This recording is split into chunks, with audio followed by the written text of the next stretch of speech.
Hello, welcome back to the channel. Today we're diving straight into how to use Airtable to manage your freelance writing jobs, the 2025 edition. Let's get going. First off, you'll want to create a new base.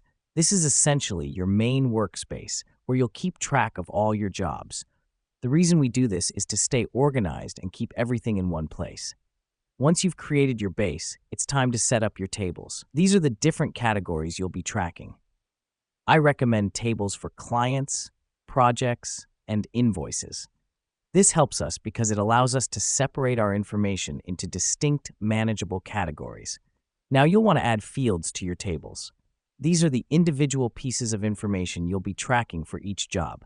For example, in the projects table, you might have fields for title, deadline, and word count. This is crucial because it lets us organize the specifics of each job, ensuring nothing gets overlooked. Next up, we're going to use Airtable's Views feature.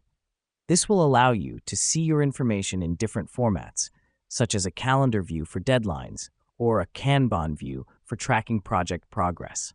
This helps us because it gives us a visual representation of our work, making it easier to manage. Now that we've set up our base, it's time to start adding your jobs. For each new job, you'll create a new record in your projects table, filling in the relevant fields. The reason we do this is to keep all our job information in one place, making it easier to track and manage. And finally, you'll want to utilize Airtable's automation feature. This can be set to send you reminders about upcoming deadlines or even automatically move completed jobs to an archived table.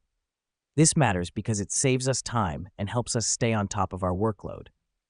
In conclusion, Airtable is a powerful tool for managing your freelance writing jobs. By creating a base, setting up tables and fields, and utilizing views and automation, you can streamline your workflow and stay on top of your game.